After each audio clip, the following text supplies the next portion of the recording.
Welcome to the Tired Dads Comic Club. I'm tired. Hi, tired. I'm dad. And today we are going to be first congratulating Carl that after about our year of doing our podcast, you finally got the intro. I assume that was a Christmas gift to me, so I assume it's going to be another year Exactly. until you get it. I Exactly what it appreciate that. was. Yeah. Just for you, But buddy. but after we get through that flawless intro, no notes, we are going to be counting down the Tired Dads books of the year. So, for those that don't know, I'm Bunkmaster B.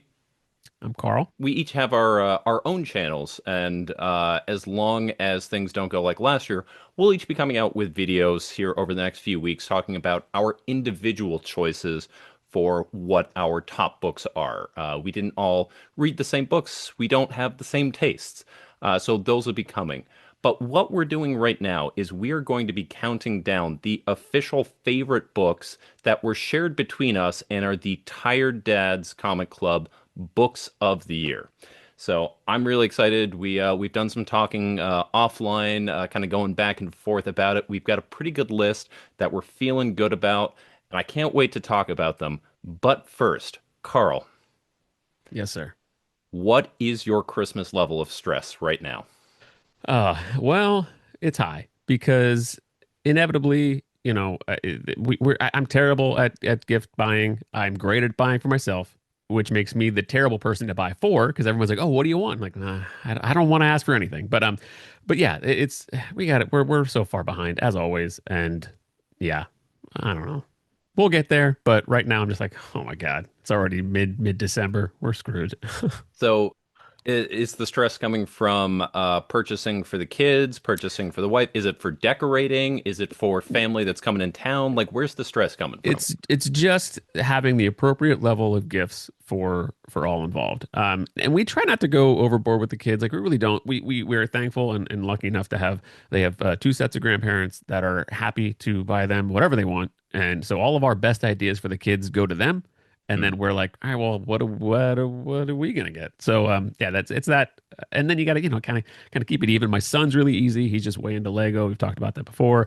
Um, We actually went to Legoland this past weekend. Nice, nice, good times. So, did you get out of there with reasonable spending in the gift shop, or was it a So when I lot? say we, I was not included in that.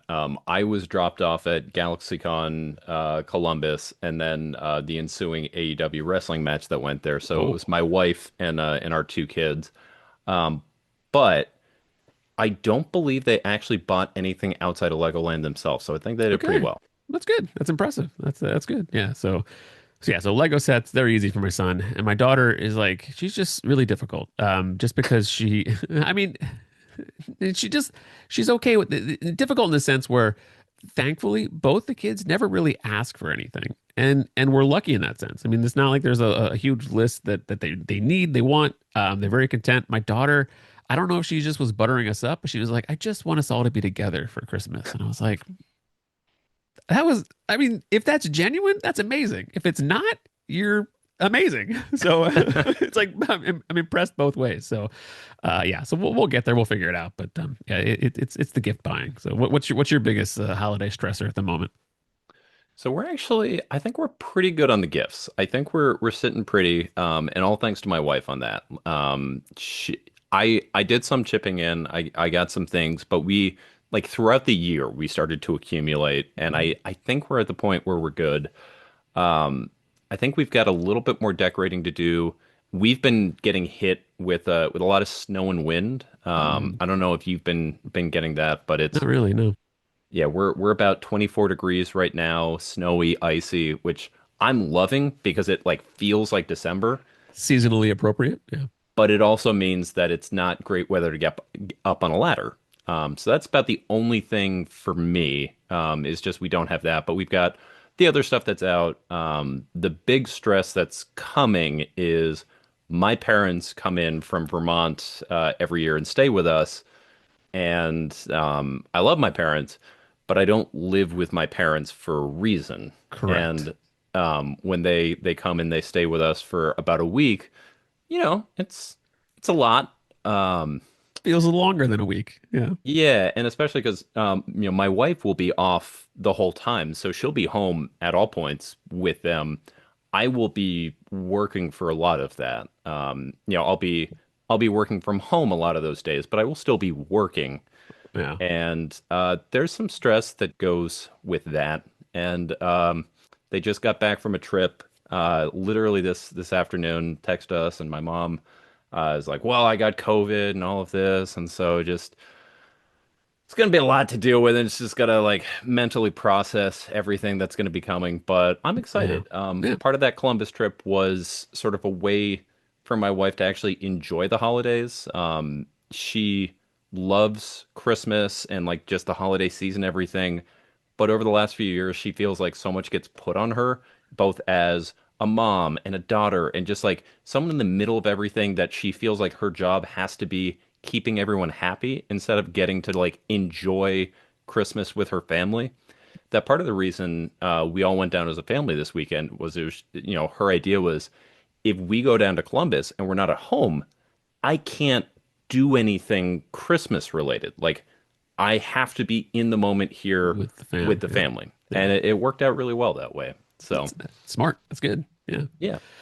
Yeah, we're the same. I mean, and since my wife always gets stressed out, she gets way more stressed out about the gifts than I do because I just feel like we'll get there, we'll figure it out. Mhm. But she, wants to have the plan, and we have amassed things over the year as well, just a random stuff that I've picked up for the kids. But it's still like there's no like real like big wow gift, Yeah. which not that I mean again they don't really need it, and always inevitably we go through this every year because it's like oh we don't have enough and then it's like way too much because grandparents go crazy and then we're like this is way too much stuff so I whatever and the cycle personally repeats blame itself. Labubu's for the popularity peaking way too early because like that would have been the perfect thing as like the centerpiece of like they open it up, they're like, oh, the Labubus I wanted.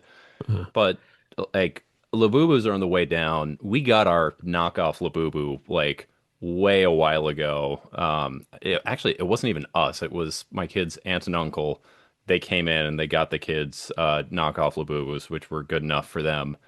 And they still love them, but like that would have absolutely been the centerpiece a of good Christmas. gift, Is yeah. just, but like yeah, that was whatever company did that, they absolutely timed that wrong because no one's looking for Labuba right now. Yeah, it's Like like it's our goal we're gonna own the second quarter for the year like yeah, exactly. why It's like yeah. Tickle Me Elmo, but it just like launched way too early, Yeah. and like by the time Christmas comes around, no one's even thrown a punch. Let's much less an uppercut to try and get that last one. They're like, you go for it.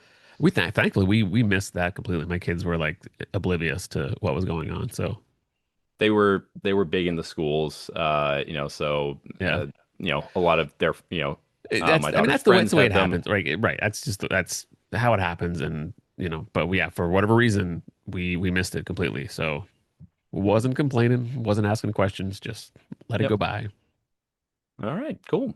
Well, the only gift I'm looking for this year under my tree are some amazing comics. And thankfully for you all out there, Carl and I have done the hard work of Santa, and we have actually wrapped up some of the best comics of the year and delivering them straight to your, well, not to your hands, because we don't have this, but to your face, to your screen, however you want to take a look at that. We're going to be counting down our favorite books of the year. Like I said before, we kind of went over this a little bit beforehand. Um, we've had a pretty good idea throughout the year. We do a lot of talking. This all came out of just like us talking about comics and then being like, hey, what if we did that but screen? And so we had a general idea of kind of where we were going, but we shorted up. We've got our list going. We feel good about it. And that's enough of a preamble. Let's go ahead and get started with our number five book. Carl? This is one that we've talked about on this show, but it's a book that completely caught me off guard. I had no idea what it was, and it's actually a sequel to a book. It is Orphan and the Five Beasts.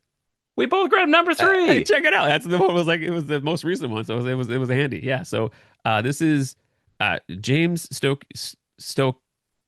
Stocco. I want to say Stokey. I always want to say Stokey, but yeah, James Stocco. yeah, this is a book that I saw issue one of Bath of Blood, which is the title to the second miniseries. I saw it in the comic shop. No clue what it was. Didn't know it was a sequel. Just saw it, saw the cover to it, and I thought, okay, that's something I need to pick up because the cover was amazing. I flipped through it and I was like, okay, yeah, so I'm getting this because there's a lot of you know, some like ninja action going on in the book, and I was like, what is this? How come I was not on my radar whatsoever? Not that everything is, but this one just completely caught me off guard. So instantly bought it. I took it home and read it, and then I was like, wait a minute, this feels like because it's Orphan and the Five Beasts. And there's a first four miniseries, a miniseries of four issues where they orphan Poe goes after the first like two, I think the first two beasts, and then so yeah, The so it first one is definitely defeated. The second one is probably defeated yeah right after issue four of the original miniseries, just called Orphan and the Five Beasts. yes yeah, and did I say there is it Poe? Is it I It's was Mo. I Mo? I was like as soon as I said Poe, I was like wait, isn't that Kung Fu Panda? So, but yeah, I mean, immediately that night, I actually after I read the first issue of this series, did some research, figured out that there was a first miniseries. I instantly bought that, read it on my iPad, and yeah, I am so hooked on this series. And this is one that you actually read before. Which read the first miniseries, right? Like back when it came out. This is true. Yeah, I was a big fan of this series when it first came out. In fact, I have an original page from issue two of the original miniseries, and it very much my experience with that first miniseries was the same way, where I saw Orphan and the Five Beasts number one hit my table, and I'm like, well, that's an interesting cover. And Stoko wasn't a name I recognized, and I picked it up and I was like, oh, this art. For anyone who doesn't know, Jim Stoko is not a household name, so you're certainly forgiven for not knowing it. That man puts more lines on the page than anybody else. It Yeah. honestly, there's a little tiny bit that reminds me of Mobius's work in the Incal, where it's just, I'm not even gonna say hyper detailed, but there's so much fine detail that's put there.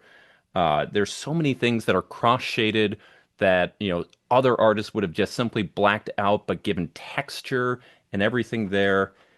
And all of that is being used to tell this crazy fantasy kung fu revenge story. So we have our titular character, Orphan, also known as Mo, who has to go out get revenge for her master on the five beasts, which were the former students of her master. And theoretically, the whole series is going to tell that story of her going through. So, as Carl said, first miniseries, she fights the first beast, Thunder Thighs. Spoilers for the first one, defeats him. Second one of that first one, she goes after the second beast, Chopper Tang. Maybe something happened. I don't know. And in this miniseries, she meets up with a local inspector. Oh, look at that. That's the cover of the first Yeah, I volume. was gonna say I was flipping through Yeah. here, and unfortunately, number three fills in a lot of the backstory for the Yeah. things that. So I was like, I can't really show anything here without spoiling. Yeah. But Yeah. it's not immediately clear what is happening here. She meets up with an inspector who is hunting for a local criminal, and things go from there. She's still in her revenge, tour. She's still leading the group of brigands that led up with her after defeating Thunder Thighs. But one of the things I love about this particular miniseries is James Stocco really starts to lean into horror in Mhm. this one right here. It's always been sort of over the top grotesque that you've seen in some of his stuff, especially that first fight with Thunder Thighs, you get some real body mutilation stuff.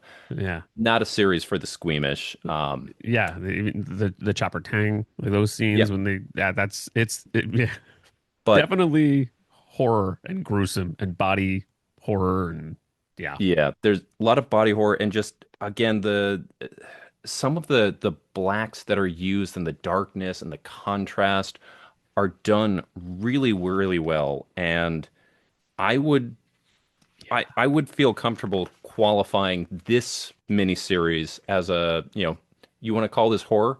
I am right there with you. First miniseries, I wouldn't do that, but it's shifting genres without feeling entirely different, and I am all on board for it. Yeah, At the time we're recording this, we're through issue 3. There's one more issue to resolve this second set, and I can't wait for it. yeah, I look back. The first miniseries came out. I want to say it was like 3 or 4 years ago. I forget what the date was, but yeah. Well, even then, there were delays between those issues. So, like, even though it was just 4 issues that were there, I So think it took over a year to publish you know all of what? them. And that's probably why, which I commend him for doing this then by having this. It feels like this was done. You know, these 4 issues were done because this has come out now, 3 months in a row. Yeah, So that he probably learned. He's like, you know what? I mean, which you completely, you could tell me that it's going to take 4 years between now and the next one, and it wouldn't surprise me just because there's so much level of work that goes into each page. So it's not like I wouldn't be shocked by it. Just say that. But I hope it's not. I hope it's going to be relatively soon. I don't want the art to suffer. So if it takes that long for the continuation of the story, I would wait. But I just hope we don't have to because I know as soon as the fourth issue hits, I'm gonna be hungry for more. So absolutely, yeah, absolutely. yeah, it's fantastic, and it reminds me of like the Kill Bill. She's got like the list going Hmm. through. There's kind of unique character traits for each one on the list. You get the backstory of each one. Yeah, so not like a super complex plot, but doesn't need to be. It's Yeah. just yeah, but it's still super interesting. So I am happy I stumbled upon this one. So, presumably, at the end of this miniseries, we'll see Orphan defeat the third of 5 beasts, and I'm hoping that that means that one more miniseries will wrap this up. At this pace, maybe it's going to be 2. And I mentioned this on our Black Friday mini-sode that we did about the Best Buys, but holy cow, would this be an amazing library edition? And if it does end up being that it goes 4 miniseries, that's 16 issues. That puts it right the same thing in Ether, which is my current favorite library edition. If this does go to a library edition, gets collected, Ether might be displaced as my favorite. Yeah, this is absolutely worthy of that size of a Yeah. book, and I really hope we get there because as soon as you mentioned that, I was like, oh, that would be amazing because that just at first I thought oh this is going to be like the second miniseries that'll probably just that'll be it, but as it's kind of gone on, I thought oh maybe she'll defeat 2 beasts in this one like kind of like the last one, maybe it'll be 3, I don't know, whatever, but yeah, I want more and can't wait. Yeah, absolutely. It's hard. I just want to like we're talking about it. I just want to just stare, and especially this third issue. There's a lot of things I can't show just because it just wouldn't. I'm not gonna avoid spoilers, but that's what happens with this book. You read it and you get lost in each page. I read through the story and then I just go back and just stare at the art and yeah, I will I will also say that partly for a numbers thing, but I think this third issue is probably the strongest that we've had so far, both from a page composition and storytelling.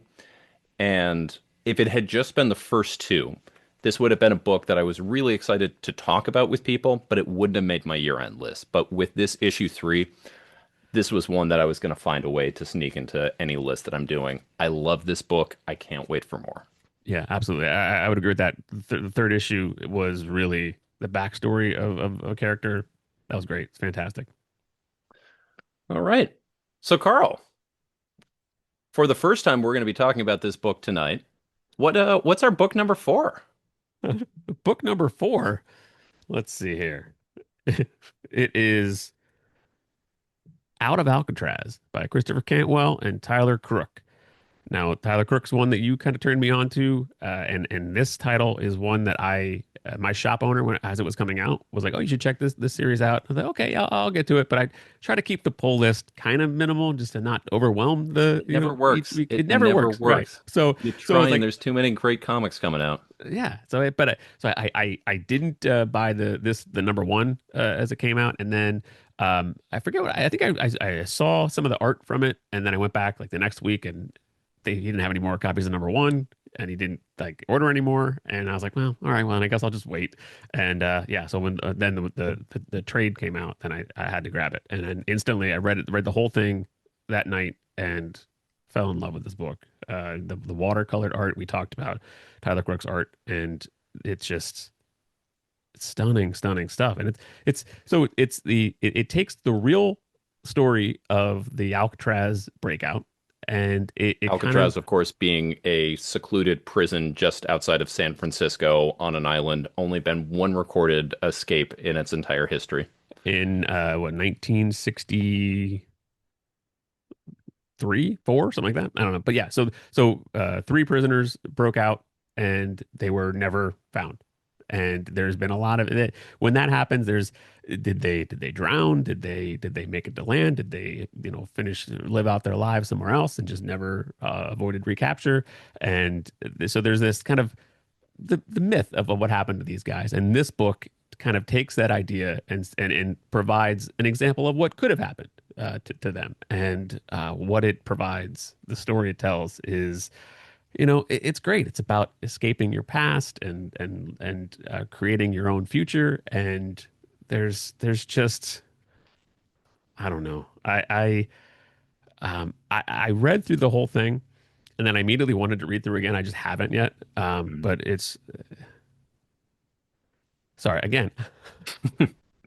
Just flipping through it. It's like I can't. I just get lost in the art because a big thing about me, not and I'm not a lot of comics readers too, but it's the art that I get invested in first. And Tyler Crook, you showed me the Harrow County stuff, and I want to say I'm trying to think if we talked about Harrow County and then I bought and then the Out of Alcatraz trade came out, but I feel like they exist in my mind around the same time. And yeah, I I think certainly have been reading Harrow County long before Out of Alcatraz did. correct. I couldn't Yeah. tell you exactly when I first mentioned it to you, but Harrow County's one that I've loved for a long time. Yeah, Another one I I met have on our pages when we from. did our episode where we talked about the Halloween reads, and I feel like it was around that right after we kind of recorded that, and then I saw Out of Alcatraz in the shop, and I was like, oh yeah, right. So then I think that's the Okay. order of things, but yeah, just for me personally, but yeah. So why don't you did was this one you were reading as it came out? It was. Yeah, Yeah, I can't remember if so Tyler is someone I follow on YouTube. He does a live draw along. He calls the comic book cool down on Friday nights. And I think I had heard him plugging this up and up before this came out. Yeah. Uh awesome issue one splash page right there. yeah, And sorry, spread page. And I was all about this. So this we should have mentioned before publishers. This is coming out from Oni correct. Press, Yeah, and last one, Orphan, is coming out from Dark Dark Horse. Horse. So this was a lower print run, but Tyler Crook's a guy. If his name is attached to it, and especially if he's doing his watercolors, Tyler is a fantastic artist who can do multiple different things. He's worked on DC, doing standard pencil and inks. He's actually done some magic cards, where some of them have been watercolors, some of them have been different styles. So he's not just trapped into his painted style, but that is by far my favorite thing that he does. And so, really, anything that he was going to do going on that, I was like, "Yep, I'm jumping on there." And it just so happened it was a super interesting title. So you talk about how it's sort of filling in a what if story, and because we don't know what happened, it's almost you you can't really call it historical fiction. It's fiction, and it happened in history, But this is not the plot against America. This is not find a random, event in history and what if the opposite happened? Go. This is just keying in on some individuals' lives and telling a story from there. And at its heart, really, it's sort of a crime book, but my favorite genre of crime. One of my favorite authors of all time is a man named David Goodis. He was a crime author. He was a Grand Master of the Mystery Guild in the 1940s. And all of his books are really, really depressing stories about regular people getting thrust into a life of crime through extraordinary circumstances and sort of how it twists them and what happens there. And the crime is almost the back burner. Like the whole book leads up to like what they have to do, but really the book is just about sort of the emotional toll and weight that everything takes on them. And that's what a lot of this book is. And not to spout a whole lot of cliches, but it does a lot of things like, you escape one prison just to make another one, going there, just Like chasing freedom, and it's what yeah. freedom looks like and how it's obtained. Yeah. And or how maybe you think you attain it and then you need to continue chasing it and maybe you spend the rest of your life chasing freedom because one door that you go down, it just leads to another, kind of trapped in way. You're always owed, you owe someone, something else, and when you have this deadly secret that, will put you away for the rest of your life and possibly get you the death penalty, you can't just go out and have a regular life, even though that's all you want. Yep. And it's just this fantastic sort of well-paced story of a lot of sort of downbeats and sort of simmering tensions with quick action sequences that are going and then, kind of getting from there and just, who do you trust? Who can't you trust? A lot of a lot of bunk pages in here, a lot of Yeah. talky pages, and they're great. I mean, it's so interesting because the main story you follow the escapees and you follow those that are after them, and they're kind of two parallel stories that are running alongside as the series goes on. And will those paths cross? Who knows? So, but it's such a wonderful book. And like you were saying, just some of the settings because they're out and they're on the run. They come across different settings like a farm, a small town, and it's just so it provides the opportunity to have some amazing watercolor art that it's not like it's all set in the prison. It's not all set in it's a varied landscape and very Americana, very that 60s time period. I love the period piece of it, and yeah, it's a great book. Yeah. And for those that haven't checked this out, Carl, can you hold up the hardcover real quick, and show that off for people? Yep. So, I mean, you can see beautiful book. You get to see, nice little spine going there, decently sized. I think it's about 180 pages, just short of 200 or so. You get the four issues, and each of them were oversized. So, you may hear four issues and think, oh, I don't know, it Mm. seems it's it's there. I mean, even the quality of the story aside, just from the content that's going in, each of those issues, I don't know if they were double page issues, but they were certainly bigger, and it's just each issue is weighty. You chew on it for a little while. Just It's quality of the book. If you want to hold it up, sideways like that, it's d down, flip it. Nope, nope. Yep, yep, yep. All right. If you slow down the frames, you can probably see at some point, it's a sewed binding. So you can see like that. it's Yeah, you can't really stop focusing on there, but yeah, but it is sewn, right? It's not glued. it's on. Yeah, it is. Yeah, yeah, yeah. So I mean, it's gonna lay flat. Yeah, exactly, perfect. There we go. You're not gonna get that gutter loss, kind of cropping out, some of, Tyler's book. It's really nicely made, decently priced at just $30. It's a really good read, and that's why it's the number 4 book this year for the Tired Dads Comic Club. Yes, sir. All right, cool. So obviously we've talked about two books we absolutely love. It's hard to think that it's going to get any better from here, but it is. We are only getting not necessarily better. I think it's hard to say that any of these books are sort of better, but as far as in our esteem, going from there, which is going to bring us to our number three book. And our number three book this year is one that Carl's going to get mad at me a little bit because I pushed this down from where he would have liked it. But that is going to be The Moon is Following Us, coming out from Image Comics by Daniel Warren Johnson and Riley Rossmo. And oh, Oh, shoot, what's Carl? What's oh, did does somebody my copy scribble have a on your smudge on book? it? Oh, I'm sorry. Oh, shoot. That's unfortunate. All right. I Well, guess you got to keep it. yeah. But Carl, I know how special this book is for you. Yep. Again, I, this spoiler alert when you come out with your list, this book is going to be higher than where we have it here. So please, can you take the reins and tell us why this is such a special book to you? Well, one, the person that scribbled on your book, Daniel Warren Johnson. Oh, that's a script. Oh, it is. It That's is, I right. think. That Yeah, makes sense. sorry. Yeah, it's wasn't one of the kids. Didn't take a Sharpie or crayon and scribble on a book. But yeah. So Daniel Warren Johnson knows a little bit about writing a good comic book. So the premise and the idea of this one got me hooked right from the beginning, and they did some wonderful marketing on it.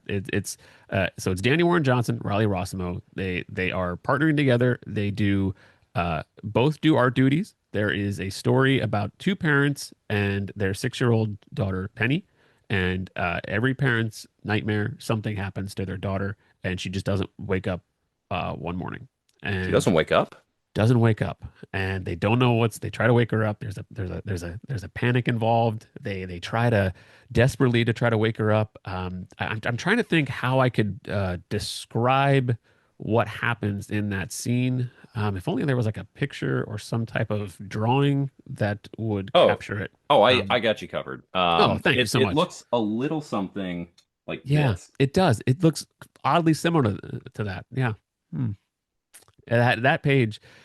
So yeah, the parental the idea of something happened to one of your kids and what journey that takes you on is that where this series is like the jumping off point. So Sam and Duncan are the parents, and Danny Warren Johnson draws all of those real world settings.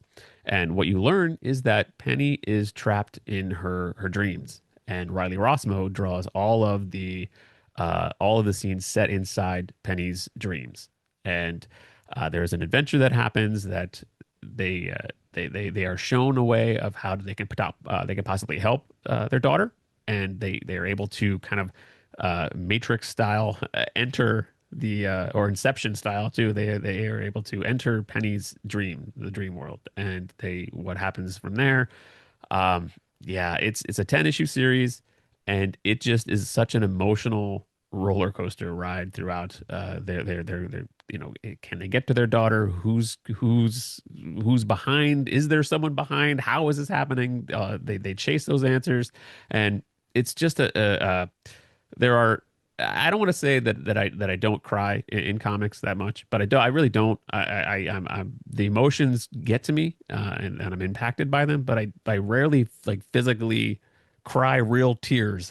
And this book got me, multiple times when I go through and reread this book. So any parent, I think anybody can appreciate this book, but if you are a parent, it's that extra level of understanding that it Daniel Warren Johnson just he comes at us hard in the feels department because it's an emotional gut punch. Yeah. I mean, this is absolutely a dad bait book. Yeah, And yeah. I use dad bait as a genre because it's about both parents. This is Mhm. not a Taken where it's a story about a dad going to any lengths to get their kid back and keep them safe. It's about two parents working together in order to do that and sort of And how, how they respond differently and yep, they play off each other and it's like any parent couple we differ, we love each other, but we have different approaches to things, and when you're thrown into that type of situation, how do you react? yep. Yeah, sorry, I don't mean to. It's, how as a parent you're willing to pay any price in order to, to make sure that your kid is safe and healthy. And it it also touches on some of the hurts that as parents you go through that you try to sort of heal away and sort of push away so that your kids don't have to see that. You try and hide some of that from your partner. Uh, It also it does a beautiful job of capturing a kid's imagination because as Carl said, this all takes place in Penny's dreams. And so we see sort of a lot of the things from her mind manifested here made real. So, for instance, everyone's favorite character from this book is the Frog Prince Brio, who is a certified badass and is one of the ones leading the resistance that's going on there. And what we find out pretty quickly is that Brio is her old stuffed animal that she had that she ended up actually losing and got run over by a car, which is why Brio, if you want to hold that page Yeah, back up, yeah, yeah, which is why he has an eye patch because literally the car went and the stuffing came out of that. And the love that she had for that stuffed animal translates into, him helping lead her parents to him. We also see some of her fears manifested as different things going on. There's some really clever ways that they work with different things right there. I will say I think as far as a story goes, it has some pacing issues for me. I think I talked to a lot of people who mentioned that they were reading it in singles and they sort of fell off. It even happened to me, and when I went back and I read them in chunks, it read a whole lot better. yeah. I imagine for those that are picking up the trade, it's going to be a better reading experience than just the singles. I will also say, as I was reading this, I was like, all right, I know I'm being emotionally manipulated. You are, like I said, it's a dad bait book. It's not sort of the headiest of things. It's pretty straightforward, but that doesn't mean it's not powerful, that it doesn't have its beautiful moments, its heartbreaking moments. Carl mentioned it. I cried at this. This was one of the two comics that I shed actual tears that came out of my eyes this year on issue 10 of this series. And anything that can get you to feel, hey, I know that There it is. page. There, yeah. Anything that can get you to feel that intensely about something, I think, in any type of medium, in any type of art, I think is something special that should be celebrated. So while I don't hold it in quite as much esteem as you, this is certainly a book that, and actually, to peel back behind the curtain, as we were coming up with our list, you were the one that left it off the initial run. You bought. That's because we Bunk had a list of books to talk about to share, and I was looking at the list, and it was I was we were in the middle of I was doing a couple things, and then I had to look through the list. I was like, oh, let me pick like five off of this list. We can talk about these, and the moon is following us was not on there, so I just was like, okay, five, okay, moving on, and I'm then just saying, when you came up with your initial four off the bat, you were like, oh, well, we're definitely talking about this, this, I this, and know this. It was because only when we were coming up with that last one that I said, here's some options there.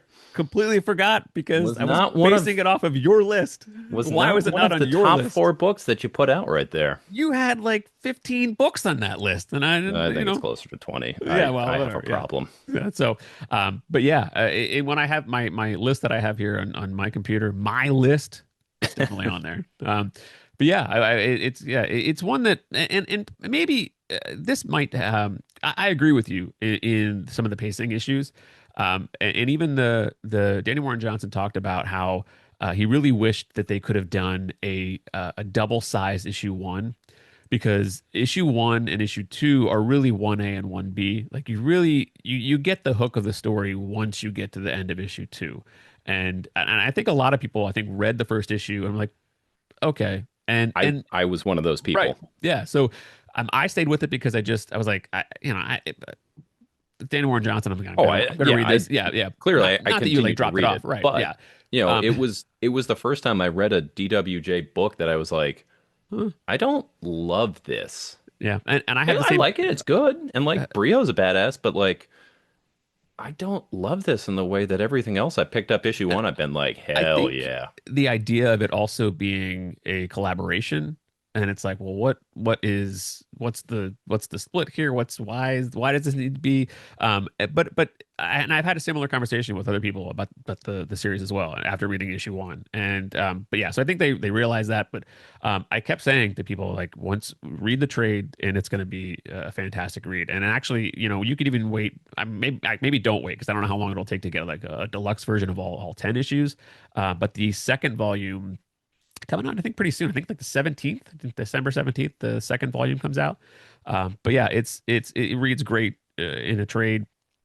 And I was also reading. I was very intent on reading each issue because I knew I wanted to get a page from the series, so I had to stay current just to kind of keep up with the Felix Yes, you drops. wanted to get a page from this series. I know, I know. I don't I forget exactly how many I have, but it's like five or six. But but that's the thing. It just got me. And I think another reason why it might be so high on my list is, and that once you have a page from a book, there's that attachment to it even more. It's a stronger connection. So, and yeah, I'm really hooked Yeah. because of the all of the moments that are throughout the series, and the ending. It got me. I mean, it Oh yeah. got me to the point where I cried while reading it. I explained to my wife that this comic made me cry, and as I was explaining what happened in the comic, I started crying. So it's I love it. I mean, and I feel like it's going to be the type of book where we've talked about it in the past, where our Daniel Warren Johnson is the king of writing books that are um, therapeutic in a way Yeah. for the reader. Like when you discover it, it will help you out if you're talking about loss, trauma. When you have like cancer in Murder Falcon, and you have there's each issue can kind of help you get through some real heavy stuff. And The Moon is Following Us is going to be one of those books you can kind of give to parents to say, hey, this is you know yeah, this is for you, As a quick aside here, because it would not be a tired right? dads if we did Without. not go aside. Um, the way that you talk about that story and sort of relaying what it meant to your wife and then getting like choked up talking about it. I didn't have that with Moon is Following Us. I certainly got choked up, but I didn't, that wasn't what I shared with her. One that I did do that with, which was a Daniel Warren Johnson book, is his story from Superman Red and Blue #5, which is another dad bait book. And if you're looking for, if you're ever looking for, a story, like I think, it's an anthology series. I think it's literally like 6 pages or so, and it's some of my favorite 6 pages in all of Superman. And it's about first Clark's relationship with his dad, and it's sort of you see his dad in a moment that he doesn't know how to be a dad, talking to his local priest and telling him just how to just do the best that you can. And there's a repeated phrase that you see first repeated by Pa Kent, then later, you know, after he's gone, repeated by Clark. And the last page, it's DWJ just doesn't. I mean, like Yeah. he gives you the feels. Not only is he an amazingly talented kinetic artist that just makes you feel the impact of everything that's going on the page, he's he's a real good emotional manipulator. Like he just gets in there and just Yeah. twists at you and just says, "Oh, you want the feels? Let me give you those feels." They always say write what you know, and I just feel like, I don't know that he could have written The Moon is Following Us, 5, 6, 7 years ago. Hmm? It's so, yeah. I don't know maybe this guy doesn't need to have more trauma in his life, but I hope he's doing okay. But yeah, the other thing that's interesting about this is, did you know that so the partnership between Danny Warren Johnson and Riley Rossmo is going to continue into another series? Were you I did aware not of know this? that. Okay, so I can't uh, say I'm super excited about that. I'm not the biggest fan of Rossmo's art, so which is another reason that for me it's pushed down a little bit farther. I will say this. It took some growing on me to really appreciate Riley's art. And there's even some panels where I was like, yeah, I don't know. I don't know about that. But I do think that in this instance, the way that the the the the ability to design all the things in the dream world, I think it really fit. It really fit his Hmm. style. So yeah, it took me a bit, but then once I settled into the split became much more appreciated when I got to appreciate Riley's art inside the dream world. But the series they're going to be working on is apparently loosely connected somehow to The Moon is Following Us. Okay. They're we don't know what the connective thread is. They've teased that it's something, and it probably very minor, and it doesn't have to be. But I do like that the partnership is going to continue, and it's all Riley art, but it's written by Daniel Warren Johnson. So Nice. All right. Well, that was our number three book. So we are at this point, we're climbing up there. we're We're getting there. getting to the real heavy hitters, which is going to take us to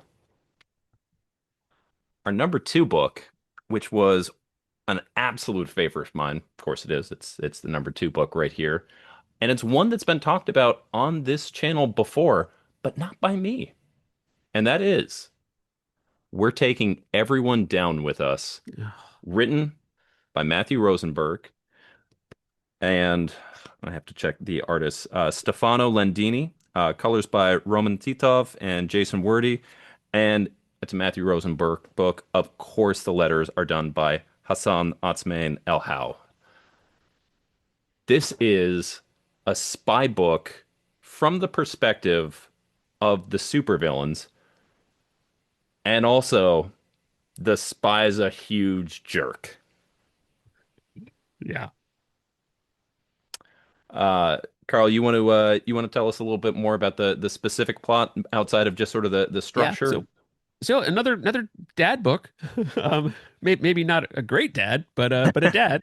So the premise is there is a little girl who is you're introduced to earlier on in the series, and she is being she's playing with her play pals, which are these robots, and you learn quickly in the series that her dad is not a great guy, not a great father, not super attentive. He has tasked his he's like a scientist, inventor kind of guy, and he those are his robots that he tasks to take care of his daughter while he is so busy doing all those other things that he couldn't be bothered by his daughter. And then it is an adventure story. The I don't know how much I wanted to give away, but there's something happens, and the one of the robots and the daughter kind of go on the run, and they are being chased after by all kinds of different villainous spy organizations, and they are kind of a it is a six issue manhunt kind of to get a hold of the daughter and the robot, and yeah, the coolest thing that I realized in this book, I had no idea that comedy was going to be part of it. I just wasn't, I had no clue.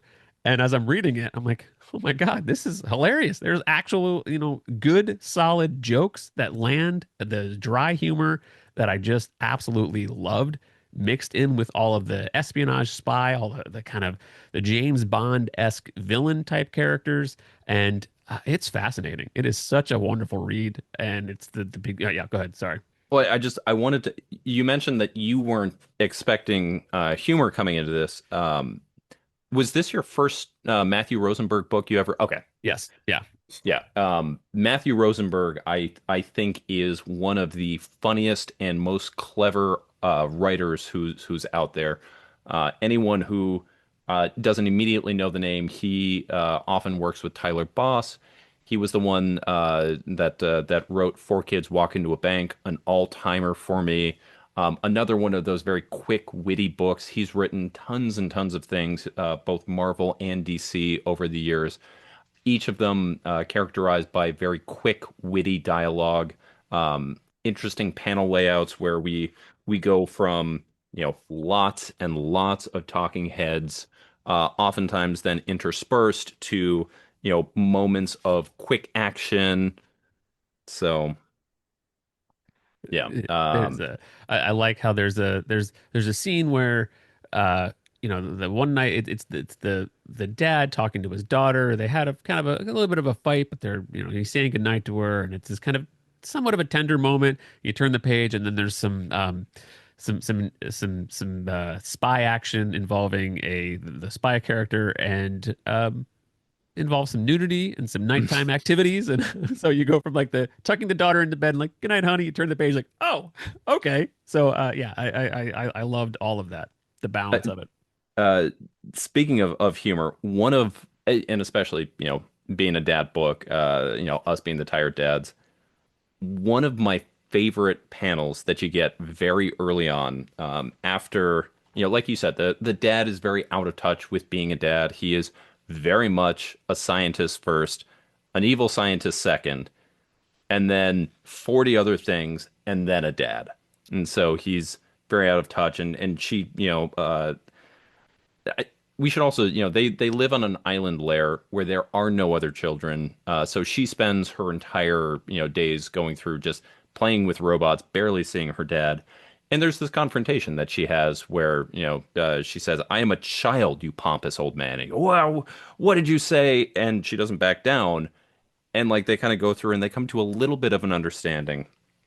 And her dad, and I'll just show, you can see him going down, and he's, doing the classic, putting the tissue to the eye. "Would you still wish to play hide or seek with me?" And his daughter goes, "Hide and seek." And he responds, "I don't know that I'll have time for both." Yeah. Yeah. Oh, yeah. But again, you get this strained family dynamic along with sort of this spy undercurrent. You get this manhunt. There's an evil organization that's going there.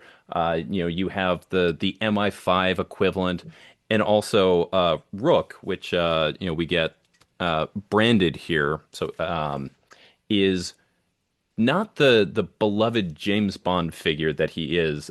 It's more like if James Bond did all the things he did in the movie, but he did them in real life, and people would be like, "Oh, you're a sociopath." And he's not necessarily well beloved by the people around him, and that work with him. And that last issue too, Yeah. I, it delivers. I'm just gonna Yeah, say that. absolutely. Yeah, it's a fantastic closeout. I don't know how these how because there is going to be a sequel series that is following the character, the Following, Rook yeah, character. the at the end of issue 6, we get a page that says Rook will return in, and it's given a name. And I'm so excited that we Yeah. are getting more of the Rook series. What I'm thinking is that this next one, we're probably going to shift perspective away from the little girl Annalise and her robot that we were along with in the first character, and we're going to see them in the future as characters from Rook's point of view, in the same way that from this one we saw Rook from their point of view. I don't know that necessarily they'll be the main focus of it. I think we'll probably see them a little bit more Mhm. from afar. And Yeah, I'm really excited about that. That, absolutely. we'll, especially if this becomes an ongoing series, which I think, or a series of minis, I think it'll be interesting to see characters that we are very, very close with in one book end up being peripheral players, but still very much a part of it throughout the rest of that series. So this is one you can absolutely take this, buy the trade, which I don't think is out yet. There was a pretty big gap between issue 5 and 6. Issue 6 just came out, I think, last month. After issue 5 was, I think, like July. And I don't know when the trade's coming out. I'm sure it's coming out soon. You are absolutely going to be thrilled to read that trade. I do hope that at some point we'll get enough of these that it does well enough that there will be like a Rook hardcover where we have multiple of those series. Clearly, I'm buying it in singles. If that comes out, I would absolutely double dip and pick up a Rook collected, where you have like the first 3 miniseries or something like that together in one oversized hardcover. So good news. The first volume is coming out December 24th. So in Perfect. trade, yeah. So Treat yourself to a early Christmas present one day beforehand and pick this up. Because on top of that, too, it's so much more than just the manhunt for Annalise and the robot. You get to examine their relationship of Annalise and her father. You get to see some things that you think are going to be one way, and then you find out that maybe something that's been said the whole time that you think is kind of endearing, it's actually something else, and there's all something else is going on. The evil organization that the dad, who was the Vitruvian man, was part of, they come into play, and then there's old grudges, all old alliances that all get in there. It's it has so many angles working, but it never loses the lightning fast pacing, the humor. I mean, this book moves. It is yeah. a page turner in the best way, in that not that, there's not a lot of content here, but just in that you pick it up and you just want more. You want to get through, and when you finish it, you want to get that next one. Yeah, and it builds. It builds in such a great way. You talk about world building, and I'm glad that there's going to be more series because each character that kind of gets introduced, you're like, oh, I'd read a series about that character. But yeah, so like you said, the things that it introduce, it does it in such a way that as you go along through the series, it just adds more layers to it, and then the relationships that are involved, and it's well crafted. It's a well crafted story. Did not. Did not call some of the things that happened, and it wasn't telegraphed, and I loved it. I loved it. It was just an enjoyable comic read, and yeah, read the first trade, and I can't wait for that sequel series because some of the best dialogue in the series comes from Rook and his interactions with various henchmen, and they're just kind of they're on patrol on duty, and they're just standing there. The conversations they have with each other, yeah, it's phenomenal. And one thing I want to say, just from sort of a comic construction standpoint. So Matthew Rosenberg, one of his hallmarks is a whole bunch of little talking head panels. So right within the first few pages, you get this where you can see, we're not doing 9 panel, grid, which is the standard. Oh, they be talking. You can see just right through here, we have a 12 panel grid. No, I'm sorry, we have a 15 panel grid, and then also we have these three up on top. That 15 panel grid doesn't make up the whole page. So there's some people that aren't necessarily like that.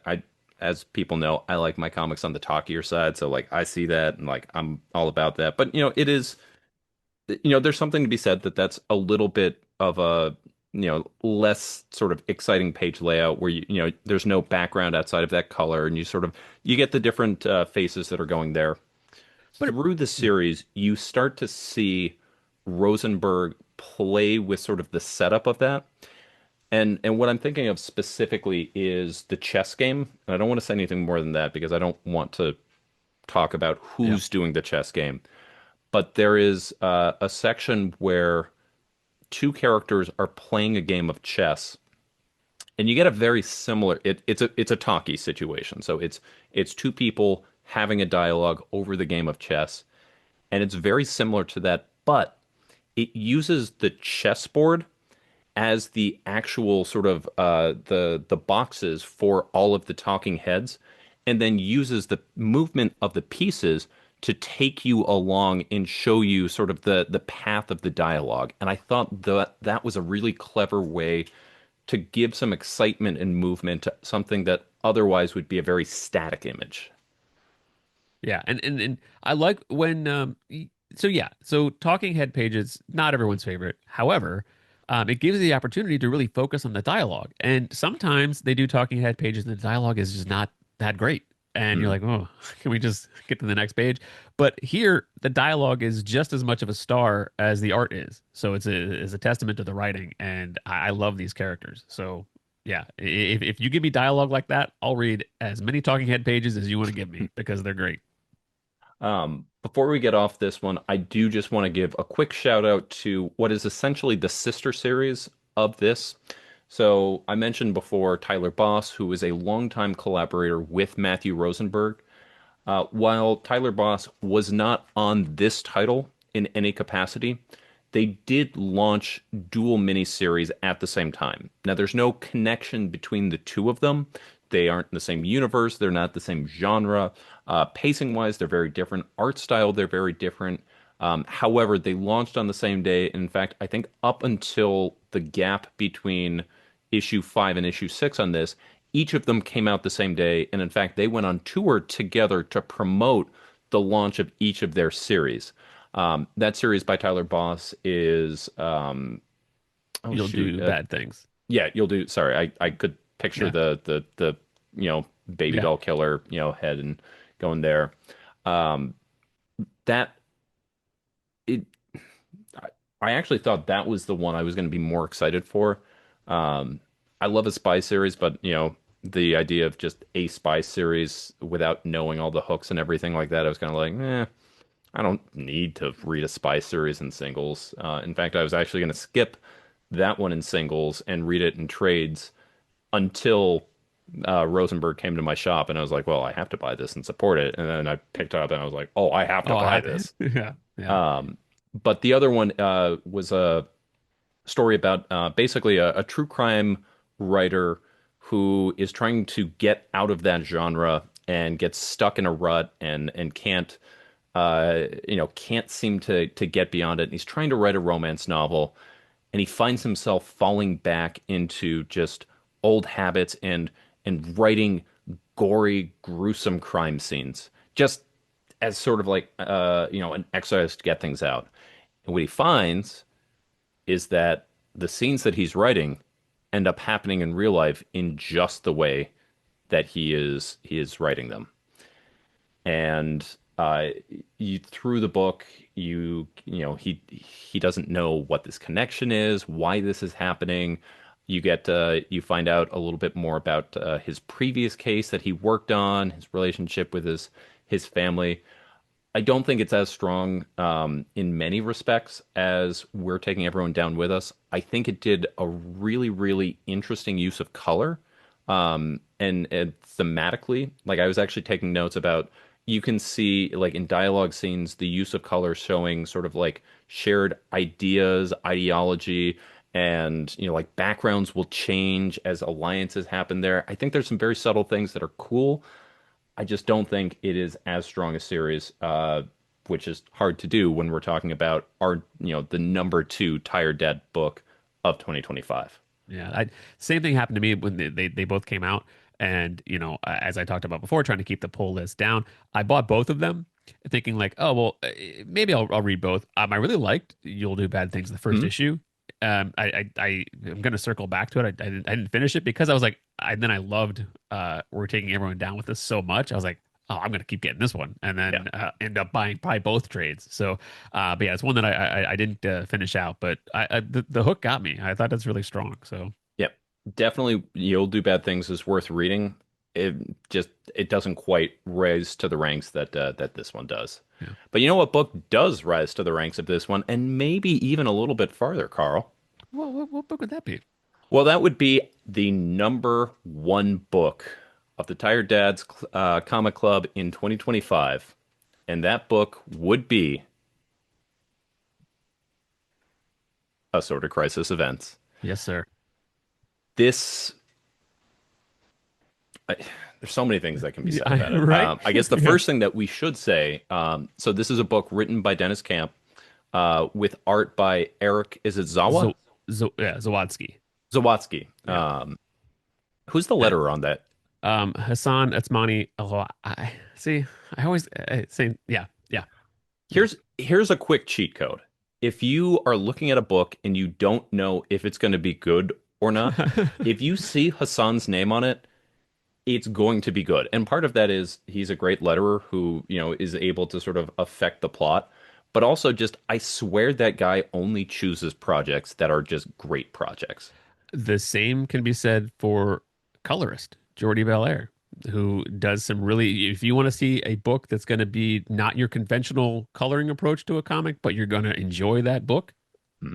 Jordi Belair on colors. So she's also coloring GI Joe right now, which is not what you would expect to, a colorist like that to be on a title like that. But yeah, that stuff I love the way she colors Duke, and she colored Tom Riley's art on Duke, and then on the GI Joe main series as well. So yeah, But neither of those books are number one. Assorted Crisis Events is. yes, And Carl, it's kind of a weird title. I don't know what Assorted Crisis Events are. Could you tell me a little bit about what is happening in this book? sure can. So you're familiar with various major crisis events that happen in comics, right? Like, there's always Oh, some type I've of heard about them once or twice. One time, Power Girl had a baby and life carried on. yeah, in the single greatest crisis ever created. And that was the Tired Dads Comic Club list. Thank you all so much for looking. This is the last episode that we're ever doing. Goodbye. Good thing I got that intro right finally. Uh, Yeah. So, but yeah, it's the idea that these big crisis events happen all the time in comics, where worlds collide, timelines get erased, things happen, and then the superheroes always come through and save the day. And at the end of it, there's been a soft relaunch of all these new titles that the company can then go forward and sell more books. But the idea of assorted crisis events is what happens in that kind of situation to the average person on said planet, where their planet is colliding with other universes and timelines and all this nonsense. So what happens to the person who's just trying to get to work, fix a watch? Yeah, all the things happen. They randomly, yeah, dinosaurs show up, and there's yeah. Yeah, you see, again, we've got this reporter who's talking about the fact that we've got dinosaurs and planes and all going there. And that's just kind of a skip over for Batman to go, oh, Right. and then to kind of keep going there. But, in in the sense of this world, people have to deal with With the those dinosaurs. dinosaurs and the lightning strikes. Like their life has Yeah. to exist now with all of that. It's not just these guys who get to do the super heroics. That's going to impact the morning commute. I mean, come on. That is absolutely going to. So yeah, so Gonna get on it's the Waze app and find out, where the dinosaurs are at today. I would like to avoid tolls and dinosaurs, please. That is a So very useful setting that you can toggle on and off. yeah, so each issue is a standalone. It's an anthology type series, and each issue highlights it's a standalone story. So you follow along, a main character of each issue, and it deals with various different types of crisis. There's some really heavy things that happen in this book. There's an issue where we'll talk about probably my favorite issue of the miniseries, or not, no, it's an ongoing series, but the first volume is where it's debatable, but we'll talk about this one. The idea of there are two Earths, and they are exactly the same. Issue So three. yeah, issue three. Yep. So it's basically it's like an Earth one and an Earth two, and everything is exactly the same. So the same everything except one planet is being destroyed at a faster rate, and that leads to an apocalyptic event where the inhabitants of that Earth merge with the other Earth.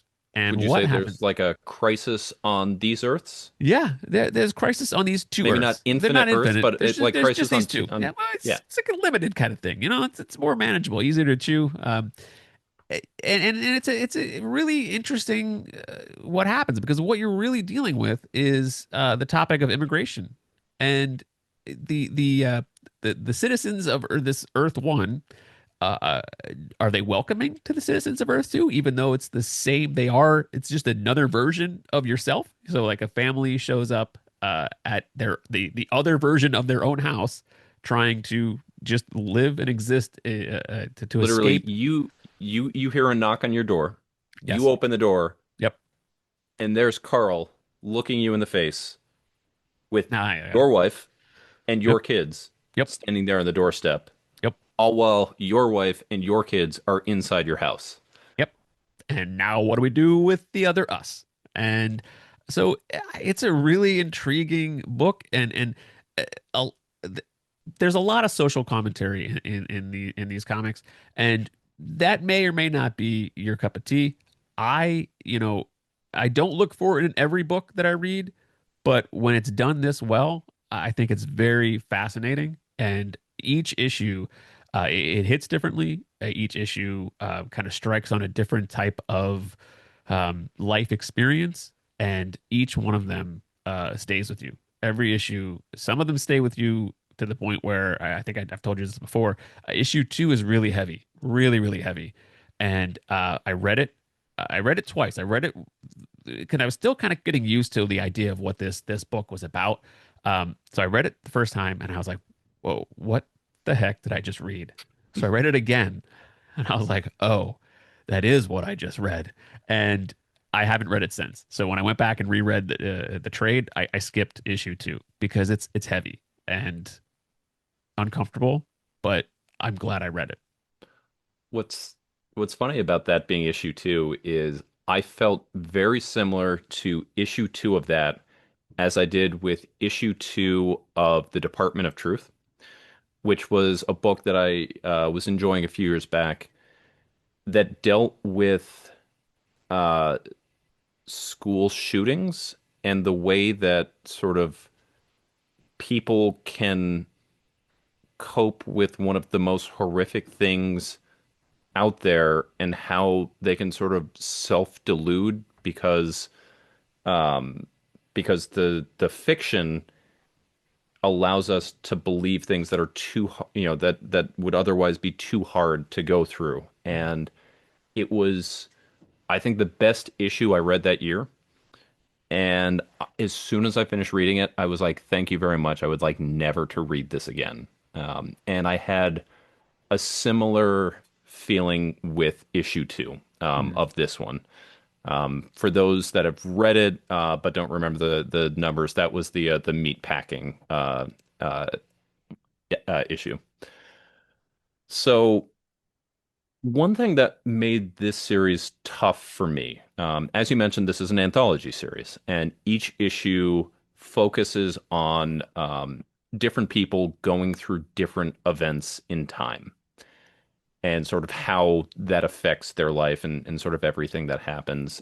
That's the backbone here, but because it's a Dennis Camp book, as you mentioned, there's a lot of social commentary that sometimes crops up, other times not as much, but it's sort of each issue, there's an interesting angle that he goes about. And I feel like this is not a 100% consistent quality book, which is not to say that it's bad, but there are some stories that stand out way more than others in this. But when the stories on this hit, they're some of the best issues that I read all year. And I will always applaud top level storytelling over something that is consistently a book I read and I'm like, yeah, it was pretty good. Yeah, Would you agree on that? yeah, and actually, I agree with that, and I actually appreciate that about this book because sometimes if it was an emotional gut punch every single Yeah, issue, they wouldn't sell. People would stop reading this book because it's yeah. too much.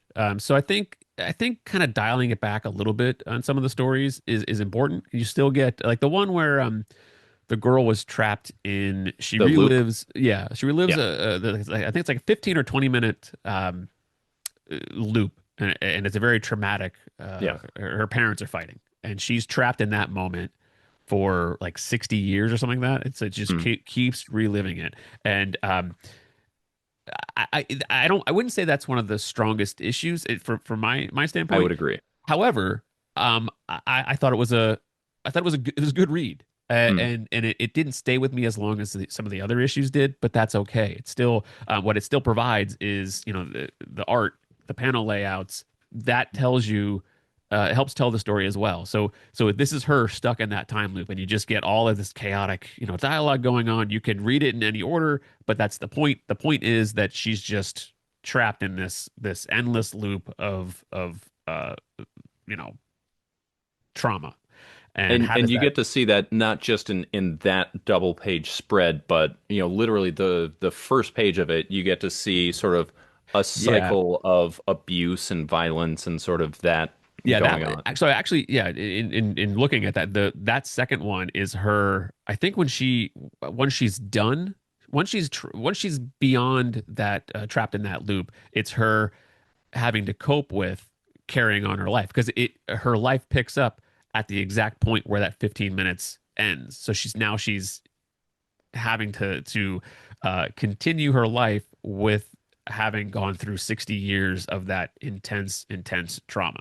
And so she's kind of trapped in another loop of just kind of maintaining a normal life while also trying to deal with the thing that no one around her could possibly understand what she has gone through. And Well, and to your point, at the beginning of this, no one understands or believes, and so a lot of the experience of this loop is people telling her that it's not real, it's something she's manifesting, and then she gets stuck in that loop of the people going through and her parents desperately trying to get their kid back, taking her to all these people that are trying to come about it their way. The psychiatrist says you just need medications to suppress this in your mind.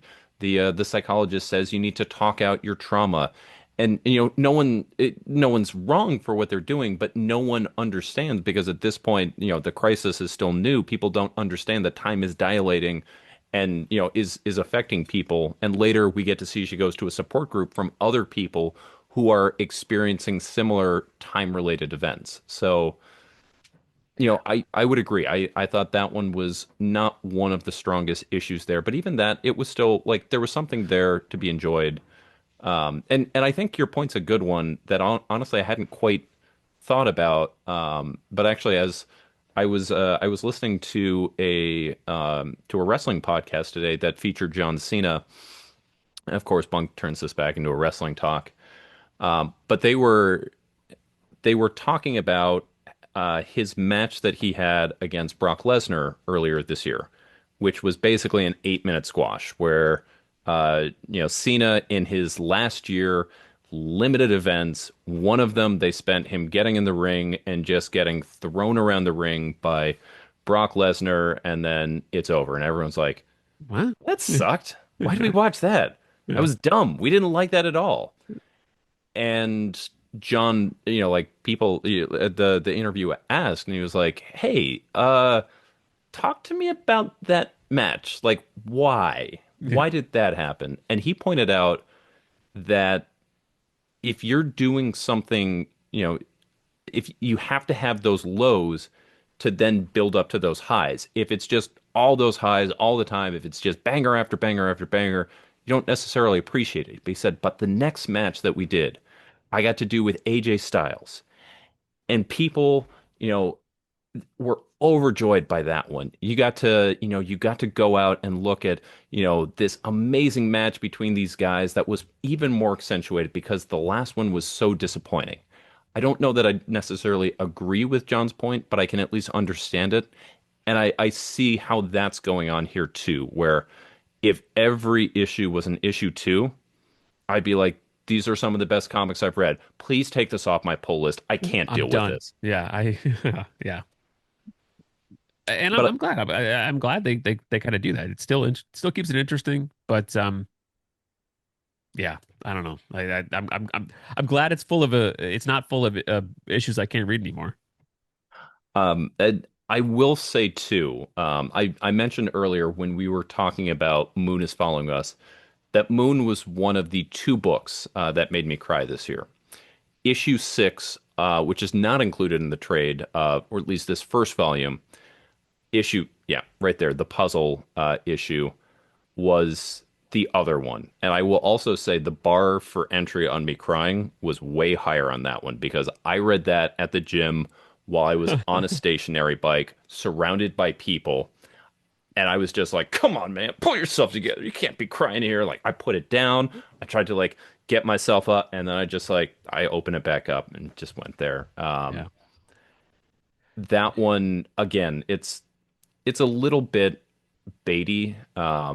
So the idea is that it's a husband and wife who have a similar time affliction as the other character we mentioned, except instead of being stuck in a time loop, for her husband, the way his time sickness manifests is he randomly ages, and not just his body aging, but his mind along with that.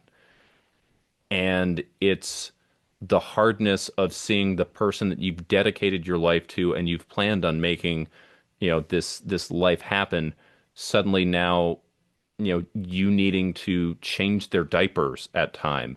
When they're manifesting as a 5-year-old kid, this person that you love in both a romantic and a physical way is now someone that you can only, the biggest you can do is play a board game with them, and just the heartbreak that comes with that.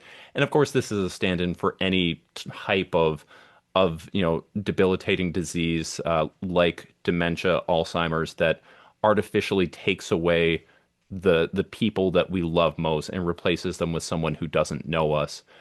But it does it in a very comic booky way that was, again, heartbreaking and brilliant and got me to cry on a bike. I'm gonna I'm gonna show this one two-page spread because it uses again uses the panel layout to help tell the story and convey. So we talked about them playing board games. This one is this kind of sums up the Yeah. issue perfectly. So the game's called No Clue, and it's just her dealing with different her husband in different stages of his life, and it's just how to go through, how to deal with that, how to process that, the guilt that comes along with maybe wanting to leave to get away from this person, and it, but and again, uh, uh, um, what this does so effectively is it, um, I mean, I don't know how to. I think I said this before, but it just it's a view at the human condition and different aspects of life and the emotions, the relationships you go through, and that issue especially. Uh, it just she's going through this whole thing because of the small moments of joy and the small moments that make life worth living, Mm. and it celebrates in its weird way. It celebrates our existence, and it does that series does that in different ways in each individual issue, and that's really really impressive. Yeah. Yeah. I mean, even just sort of thinking about that, and like Yeah, I got some feels going on. Like yeah. I'm not up there talking to my wife about that. I'm talking to my co-host on a computer screen. I'm already getting choked up talking about it. I'm here for you, Bunk. I appreciate that. I'm pulling away before we get there, Yeah, but yeah. before I do break down, that was our number one book of 2025. However, we've bamboozled you because we still have one book left to talk about. That's right, this is a list of 6 books because Surprise. following our number one, we have the book that the Tired Dads are happily stamping our book of the year in the 2025 Tired Dads Comic Club book of the year, of course, is Jesse Lonergan's Drome. If you've watched any of this, you knew this was going to be the case. It couldn't have been anything else. This this exists partly because of Jesse Lonergan, because we just liked him so much and wanted to talk about him. And like, yeah, an alternate name we came up with was just the Jesse Lonergan fan club. It fits. We've been on multiple, talking about the amazing artistry of this book, the storytelling it does with minimal words, the inventive way it uses its panel layout. It invents a rule set only so that it can break it creatively later on.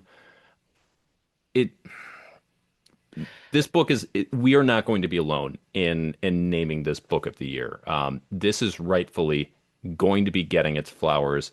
It seems like it was a little slow out of the gate. I didn't see a lot of national media talking about it. In fact, when I was on near mint condition about a month and a half ago, so well after the book's release, uh, the Uncanny Omar, who's one of the bigger voices in comics and collected editions, I brought that up and I showed it off, and he'd never heard of it.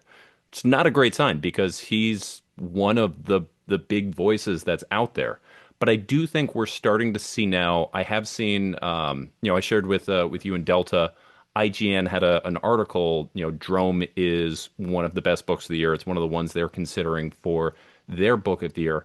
I think outlets like ours, and obviously, those with wider voices are going to use this opportunity. And I do think that in 2026, Drome is going to have a lot of new readers that it rightfully deserves. Yeah, I think part of the one of the challenges is the distribution model or method. I mean, it's published by, is it 23rd Street? 23rd Street, which is a subset of First Second. Yeah, I think it's First Second. yeah, first second. Yeah. Yeah. So it's 23rd Street first second. So I think it didn't appear on a lot of very like prominent ways that comic shops order books. I'm assuming because It, there was some weird thing where like even the people that ordered it didn't quite get it right away, or I don't know. it Didn't st I'm not entirely sure if this book was available in the direct market. Right. When it came out, I looked on websites like In Stock Trades, like Panel Bound Comics for Yeah. it.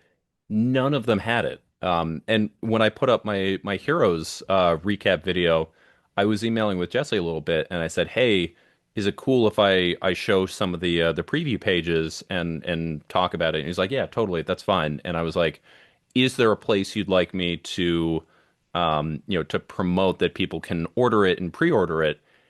And it was the website that was through there, which I think was like a subsection of Simon and Schuster or something like that, which was just a link tree to Target and Amazon Amazon. and Yeah. Barnes and Noble and things like that. As a graphic novel, they were really pushing that book market release, and comic shops, the places that these would come out, were getting left high and dry. Yeah, I actually even tried to I mean I had to get mine from Amazon and because I just was like it was the only, actually the first thing I did was I bought it digitally because I was just I have to read this. And this is the book you need to read physically. I we were going away on vacation and I tried to find it at the various Barnes and Nobles that were in our area to get my hands on a book and I couldn't find it in any of them in stock in any of the stores in like a 20, 50 mile radius, whatever it was. But yeah, so I read it digitally and then I got a copy from Amazon and I would probably still buy a copy from my comic shop if they get it in just to support this book again. So, it, you know, the way that Jesse, the way that the storytelling starts even before the story starts, for instance, on the within the first page, you get these four color squares. Anybody the four color printing process for comics, um, those really are the building blocks of this entire book. It's very similar to the panel size on the first page. Jesse's known to kind of operate on a 35 panel grid. So if you look at just the first page itself, this gives you like the roadmap for this entire book. And you got the 35 panel grid, you got the god up top, you got the barren landscape at the bottom with the Just portal separating them. Yeah. real quick to jump in, Jesse actually sets up these rules even before that page you showed with the building blocks. The end sheets, Yeah, the yeah. gosh dang yellow or orange Yeah. end sheets That's a good point. Yeah. set up the 35 panel grid that you are going to get used to going here. I mean, That's by that's a storyteller. the first thing that you do when you first open this, you're given a page that says, these are the rules that this book is going to abide by. And This is going to be how you read this. holy crap. So I didn't even okay, I didn't even process this until just this second. All right. So yeah, the end pages are that. Then you get the four color blocks on the first page there, Hmm. and then that continues into the credits page. Hmm. The all the coloring throughout Yeah. that whole row And then we continues start throughout a getting couple a pages. different, a variation on the color palette that's going through there. Yep. Yep. Then you get it continues on the title Hmm. page. And then this is freaking brilliant. It does it again through the table of contents. And then you get to the opening chapter. And what does it do? It leads your eye. It's stair steps. It Yep. stair steps it to then the holy crap. I didn't connect those dots until right Yeah. now. And that's the beauty of this book because you could read this book quickly. It's like a 300 page, not a lot of dialogue. It's a page turner. You get the major plot points. You understand kind of what's going on. However, if you go back and read it slowly and study each page, what Jesse is telling here is there's just so much more to appreciate and enjoy.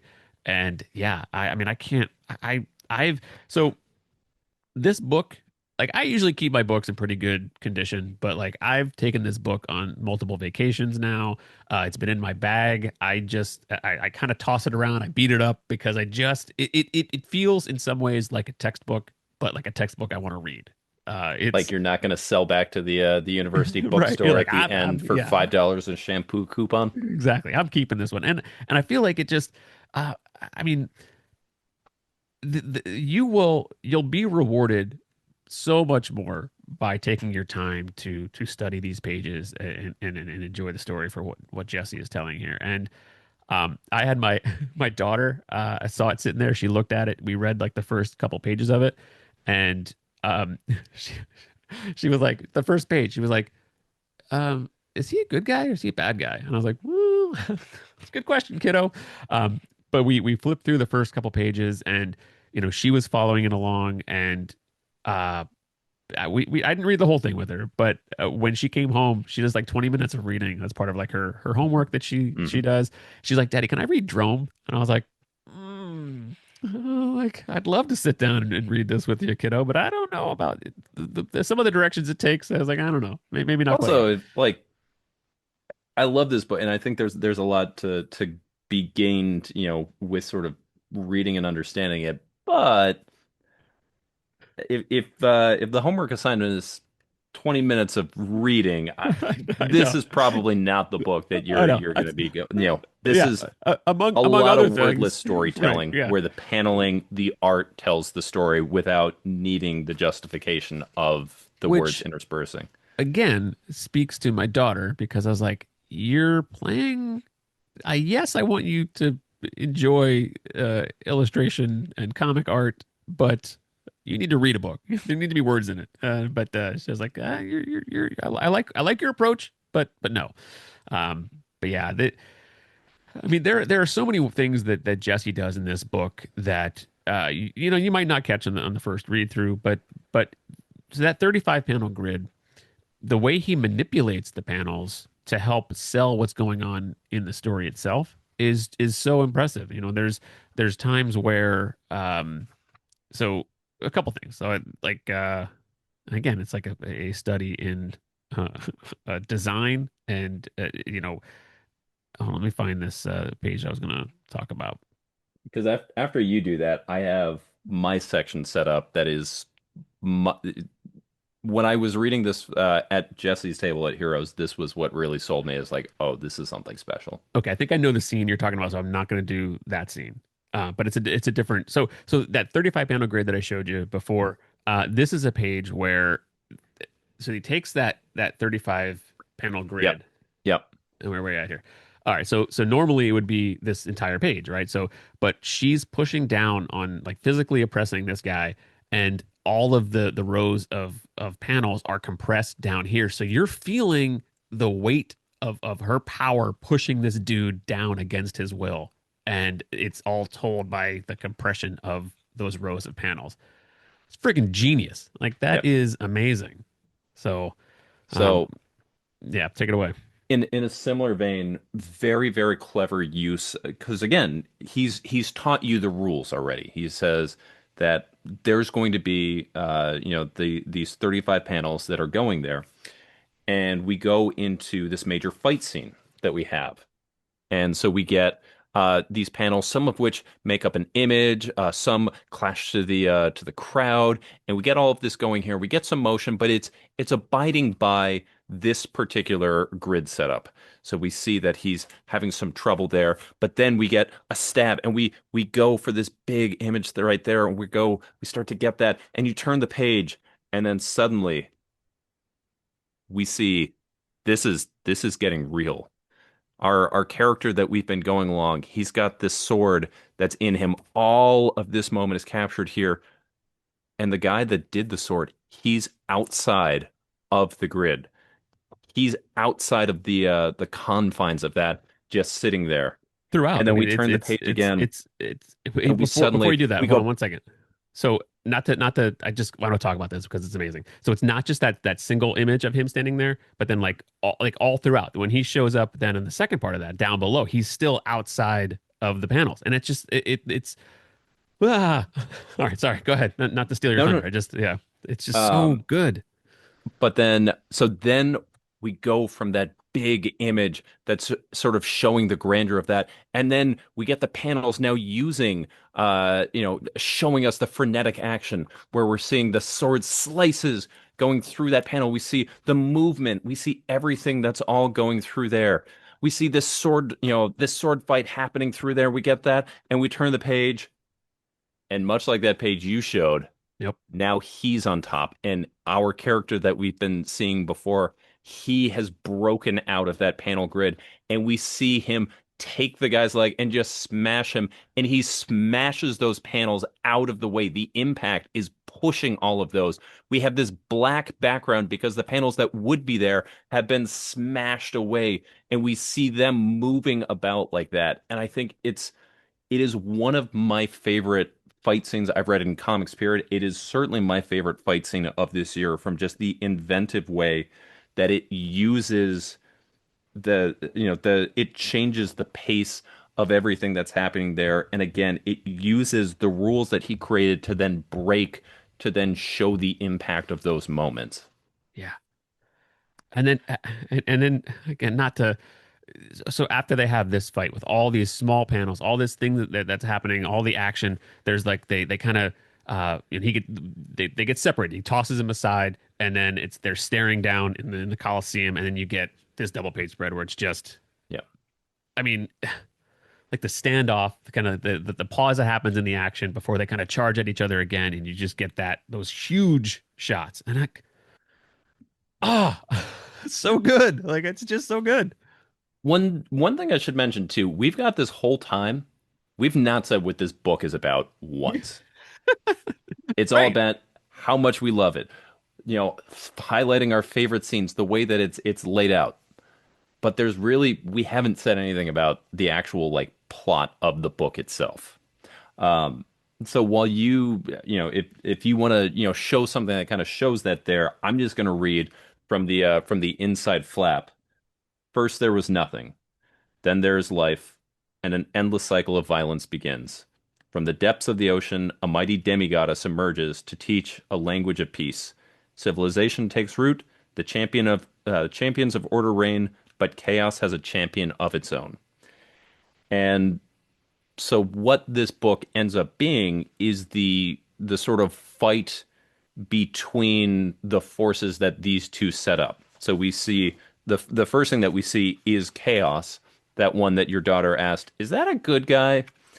That's chaos putting sort of his agents into the world. And then we see the goddess who puts her things into control. I would also say, I think it's Yeah. pretty clear that Kirby was a big inspiration in this book, kind of going in with those cosmic forces. Yeah. Um, we see the cosmic bull that comes into play later, and really, it, a lot of this book is about sort of these two opposing forces setting things into motion and watching how those two forces interact with each other over time. That's Yeah, yeah. So I just the things you just said. So the forces of nature over time, set in motion. So you got the page you just showed with the kind of the Kirby-esque cosmic stuff happening, and the circles that are happening here to show, because they said, let's give them time. This new civilization we've created, let's give them time and see what happens. So then, the next page is you get those circles kind of coming down, that shows they're peppered throughout the spread, but it's just showing the continual passage of time, and those lines are showing you what's happening as this civilization uh, evolves, and it just descends into more chaos and more violence, and that's when they talk about, well, let's add control to uh, this civilization. That's where you get control coming in here, and it's just oh, and and then it just from there it just builds and builds and builds. Control arrives on the scene, and then they interact with the other agents that Chaos has put there, and there are all types of human emotions that come into play: jealousy, greed, thirst for power, love, and it's all here, and it's not said, but it's all here. And there are there's dialogue between these characters. Mhm. Sometimes you need those elements that come in, but largely it just it's like every so often you kind of get through here, and then you need a couple words to kind of just propel you to the next through the next like 5 or 10 pages, and then you're like, okay, and it's just done wonderfully. It doesn't have to be. I like that it's like he didn't commit to saying, okay, well, this has to be a wordless book. Like I want this to be a silent graphic novel, and it is what it needs to be. And yeah, this is one more page I'll show, and then I'll probably stop. But again, the circles that come into play, uh, showing like the simple machines that Control is kind of helping the civilization develop these simple tools to develop. And like the way that the circles are showing they're using these levers these poles to move rocks and just get the leverage on there to dislodge the rocks. And it's just it's brilliant. Like and he probably doesn't want to hear people saying, "Oh, this is brilliant." He's just like, "I'm just telling the story the way I know how to tell a story." But it's such a unique reading experience that you could hand this to anybody who understands comics and they would love it. You can hand this to anybody who doesn't understand comics and they might be a little like, this is comics. There's no words. Like, but you still understand. I mean, you see the visuals, and once you understand the rules of what's happening in this book, which he does, he sets up early, and then it's not overwhelming. It doesn't. If it starts out with some of the things that happen later on in the book, you're like, well, I don't know what the hell is going on here. But it starts out simple, starts out slow, and then just builds from there. And yeah, before you know it, you're understanding all these crazy layouts of what's happening later on in the book. And Yeah. And I would say too, this is a book for me that I think is much more about the journey than the Mhm. destination. Yeah, There's a reason that when we were talking about this, we weren't necessarily talking about the story and the plot. That's I'm not going to say that it's certainly not a weak point of the story, but I don't think it's necessarily the focus of the story, or rather of the book itself. right. The story I kind of feel like is there to aid just this process itself. We get the story of chaos versus order. We get sort of civilization versus nature. We get the perversion. What all happens there. Those are all really fun things that kind of take our direction, but like this could be a nonsense story for all and if it was laid out like this, when one of those things that when you get done you're like, what did I just read? Yeah, what just happened? I'd be fine with it because just everything about this reading experience is just so wonderful. It's so engrossing. Like you Yeah. just like I read it, and the first time I read it, I immediately started reading it again. And it's just like I revisited this more than I mean, maybe the only other thing I may have revisited more was the Transformers series, because I was always like looking at art to buy, and I was like, oh, I'll just study these pages. And but in a different way. This was something that I pick up, and I find new things within it, and that's it's so rewarding by spending more time with it. And like I'm just it's like again staring at stuff now, like, oh, that's pretty cool. But But yeah, yeah. and more people should talk about this book. And I think more people will talk about this book, like you said. It's already he was invited over to France, and there was he took a trip maybe like a month ago or whatever it was, and they're already it's being selected as I think it won. I forget where it was, but I saw a video that he posted online where it was like accepting some award. I think it was in France, but it was like a book of the year type award already. And it's deserving of that, because it's such a unique experience, and I've never read anything quite like this, and it should be uh, talked about. Yeah. And the thing that I love about it getting acclaim in France and winning a cartooning award is maybe we're gonna get a big ol' oversized French edition because this right here, this does not do it justice. It great value. This $30. It's not quite square bound, but it's gonna be wider than a standard comic. And it's gonna be right about the same height. But I would love just a big old version of this and just really getting to see all of that stuff on there. So, uh, One more thing, because I took off the dust jacket because I was like showing some of the pages, it was falling off, and I was like, oh, so I took it off, and it starts on the yeah. outside of the book. It's creating like the panel, like at the front, Well, creating in the back, she's creating like drawing the kind of creating the panel layout that's going to be found within. It's not just a strict 35 panel up and down, like straight up and down, yeah, but and I there are mean, some of curved lines. course, But it's the creating, cover itself is in the panel layout. So, yeah, it's just, I mean, cover to cover, it's yeah, fantastic. yeah, teaches you the rules so that way he can find awesome ways to break those rules. Yeah, and then just take a look. I'm not going to show this, but take a look at the last page. It's like the only way that this book could end, Yeah, right? Like that's just I love it. I love this book so much. It there was no question in my mind as to what our number one book needed to be. yeah. So our friendship started by I was reading some stuff, collecting some comic art, and you would mention his name, and I think it was it Hydra that you covered in one of your videos? Maybe have been that one, Hydra or I Arca. want to Maybe it was say at Arca. that point, it would have been Arca that Okay, I had talked about. so yeah, so you were the first time I heard Jesse Lonergan's name, and then he just kind of like existed in my, somewhere out on the radar. And then I saw a couple, I saw an original art interview with a collector talking about his the Miss Truesdale. There was art that he was showing off from that story.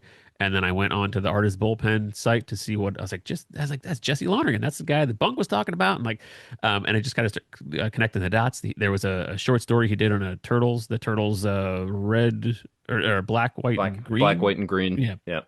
So he did a short story in that book, and I actually bought a page without even reading the story. I was like, I love this, so I bought that page. We talked about Man's Best, and like our friendship kind of, it was born out of a shared love of comics, shared love of comic art, and one of those names that crossed over to both of those things was Jesse Lonergan. So, yeah, very easily could be the Jesse Lonergan Fan Club Yeah. I podcast. mean, uh, f- again, just kind of going behind the curtains. We one of the early books we talked about in this particular issue or episode of this was The Moon is Following Us, and we gushed about how much we love Daniel Warren Johnson.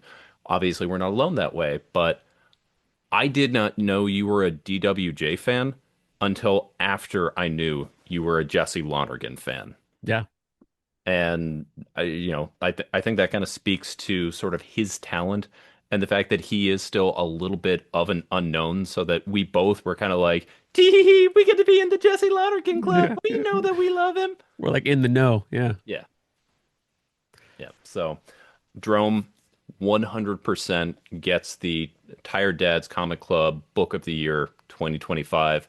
Stamp it right on there. Just cover up chaos. Just put a big old sticker of our face. Send it back. Print new versions with that on there. This thing's just gonna start flying off. No question. So, but that was our top five and book of the year for 2025. But before we go, we talked about before how this was a collaborative effort. Again, each of us have read our own things. We'll be putting out our own lists separately. But we wanted to go ahead and get this going to represent sort of what we talked about and what we loved together. So there were some fights. they were, good-natured fights, but there were some ones where, there were maybe some snubs that we didn't feel, we were like, wait, how is that not making the list?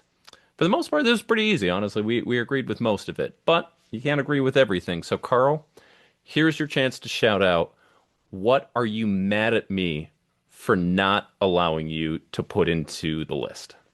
Well, I because you're not current on this book. It bugs me that we couldn't talk about it. And anyone who knows me, Transformers. Now, I love that book. And so you read through, like you said, issues like 15. You're somewhere in there, I'm like somewhere in somewhere there. in the early mid-teens somewhere. I know I read through um where the fill-in artist who did Yeah, Jason Cemetery Howard Beach. did Um Jason Howard who did the yeah, Cemetery Beach and Trees. yeah. So it Yeah, was issues I read 13 through to that, and that 14. was like, I think that was like 12, 13, or like Thir 13, 13, 14. 13, 13, 4. 14. Okay. Yeah. I read through those, and then I read at least the next issue that Jorge Corona was back on. Yeah. So I I'm somewhere thereabouts, but yeah, I'm very behind on Transformers. it finishes strong, and that one it continues to be, well, continued to be up to issue 24. I'm the jury's still out on the Robert Kirkman era, and in typical Kirkman fashion, I think we'll find out 5 years from now how good of a story it is. But the 24 issues that Daniel Warren Johnson wrote, it provides a good, beginning and an end. And really, it is a setup to just the very beginning of a Transformers series. But that the 24 issues, you'll be able to hand that to somebody, and it's a great beginning and end to a story, and it's a fantastic character study of the impacts of war and all the participants, and it's some really good stuff. There's some good dad stuff that comes into play. Optimus Prime, as a dad. Spike, who was, lost his father early in the series, and yeah, it's great stuff, and I'm excited to once get on board and finish reading it. I think so the trade for issue up to 24 is out. I want to say, um, or actually, maybe not. And I don't think Honestly, the my best chance of coming current, I actually, as I was looking for the books to grab for this, oh I yeah, it is. found my big It is. stack Yeah. of Transformers. There is a good chance that I will get current not by reading the floppies I've actually purchased, But but by instead by going on Hoopla and just reading it digitally and just powering through. and they do. I mean, they move. I mean, it's Danny Warren Johnson. The dialogue's where it needs to be, but there's a lot of pages where the art does the heavy lifting, but you still get the emotions of the story. But yeah. So, but it is the trade up to 24 is out. Should you know desire, but it's out there. But yeah, that one I'm excited to. And I'm not upset. I know you read a lot, and I rely on you to read a lot, so then I don't have to read it all, and then I can figure out what I need to read, which is great. That works out wonderfully for me. But yeah, what I tell me one that I need to read because Well, before we get there's off oh Transformers, just so the people know, if let's say that you had come up with the list as it was currently constructed, even with our cheaty list, where we're talking about six but advertising five, ooh, does Transformers knock any of those books off the list for you? um yes it does. So it would. hmm, I'm not sure exactly where it would place, but I know it would knock at least two books off that list. And those being Orphan and what was the other thing? out of Alcatraz? Out of Alcatraz. Yeah, sorry. Okay. Terrible memory, and it's late, and I'm tired. But I was like, what did we just talk about a couple hours ago? But yeah, it would probably Out knock of Out of Alcatraz, our Alcatraz, number and five book, remember? yeah, exactly. Yeah, it would knock those off of there, but I still don't know where it would fall within the mix of the top five or six because Okay. we did six books. So All right. So yeah, Obviously, I fell behind. I couldn't rank Transformers if I wanted to, but based on the stuff that I did read, I can tell you if it is anything like that before, while I very much enjoyed it, it would not be cracking any of those for top book for me. Yeah. So my book for stuff that we both read, because a lot of my top end of my list is stuff that I know you didn't read this year. Um, but for the stuff that I know you did, and I know we talked about, that I absolutely would have loved to have put on here is The Seasons by Rick Remender and Paul. I can never remember Um, as a Azetka Seda, as a Seda, as I Sid. think. Well, yeah. And then who's the colorist on that one? Oh, um, I don't Because the remember. colors are one of the Yeah, like yeah. the things that really pop for me. And Uh, I like that book. I mean, I think we talked I about. I'm not. know, I know you liked it, but you also fell behind. You read the first trade, and you did not. I gave you that as an option potentially for filling out our list, and that did not come out. But It yeah yeah. I don't think it would. I liked it. I don't think it would crack my top five. Color actually it just says Mateus Lopez. okay, The nice. colorist, is that the colorist? Because it says artists are Mateus Lopez and Paul Azaceta. That would make sense. So yeah, Is it Russ Wooten doing the lettering on that? it doesn't say there. I'm just on the image site and Yeah. it doesn't credit.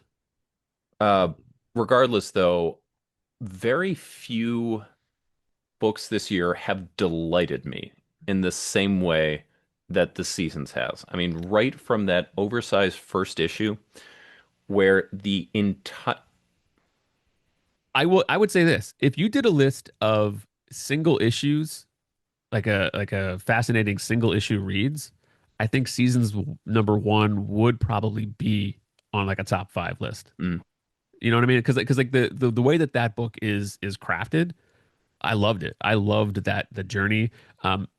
Afterwards, it was not uneven because I was intrigued, but it didn't capture me as much as that first issue did in the whimsical approach to it. But I see. So, first issue, the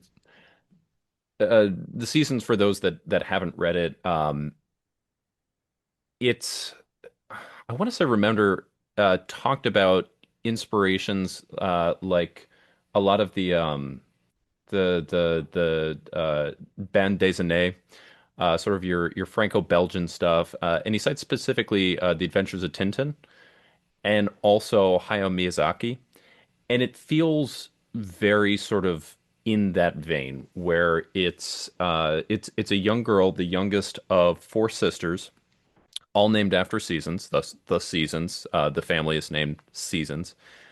She is Spring, and each of the sisters kind of has characteristics that go after the season that they're named for, and it's this sort of her going on this adventure to try and save her town and her family.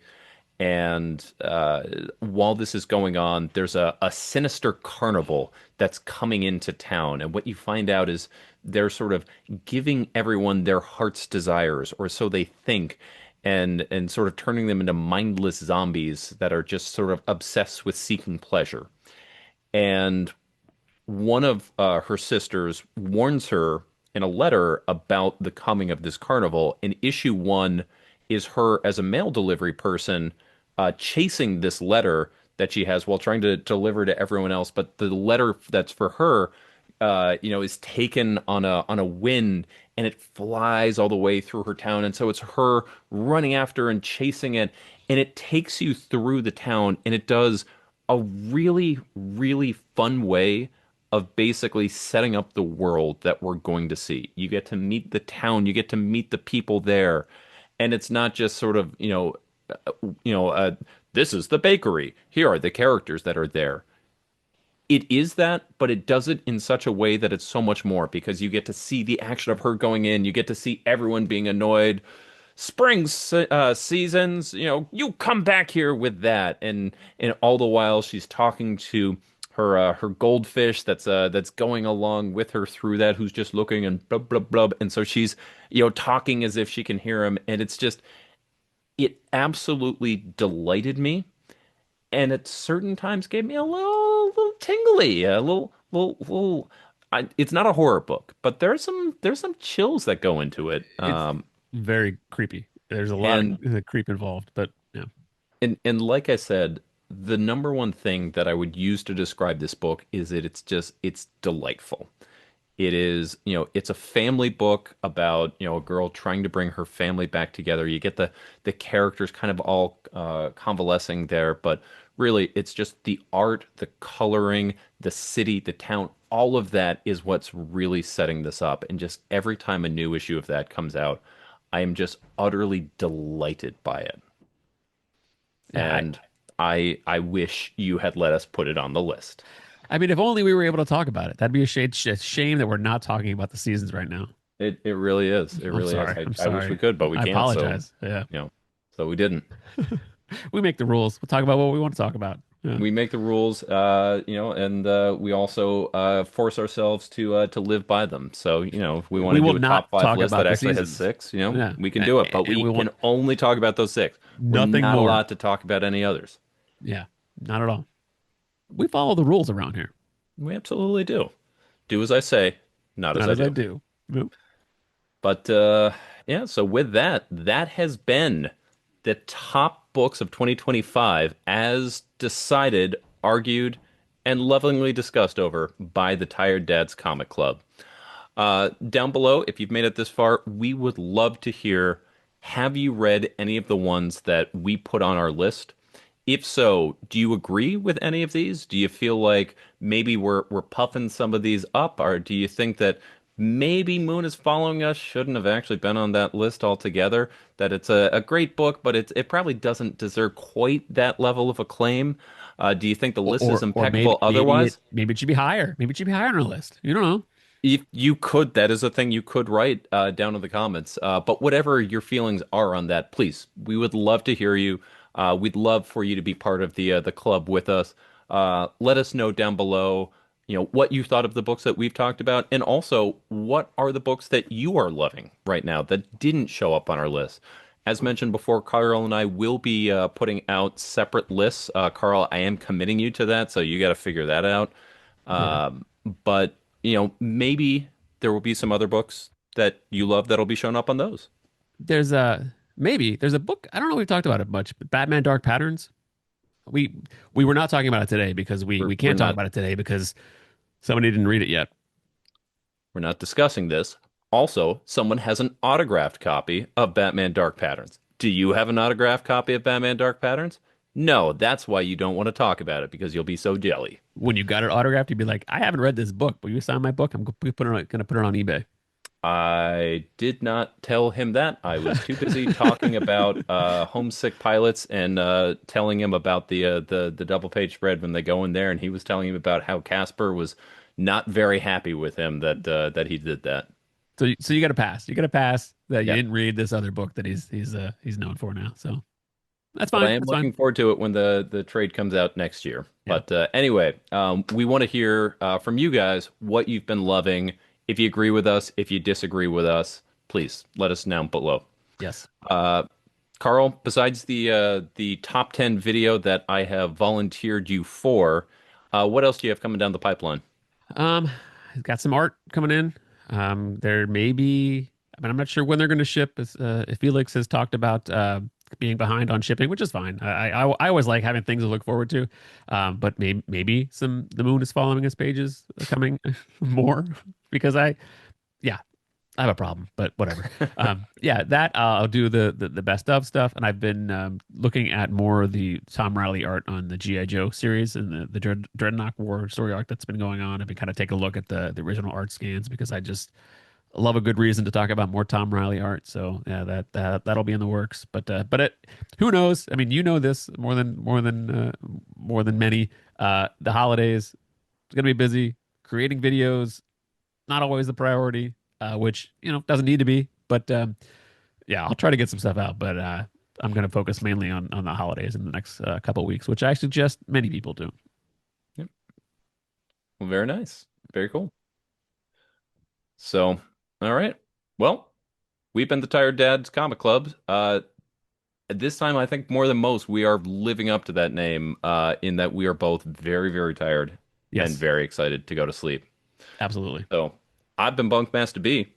I mean, Carl, You all have been amazing, and we'll catch you in 2026. take care.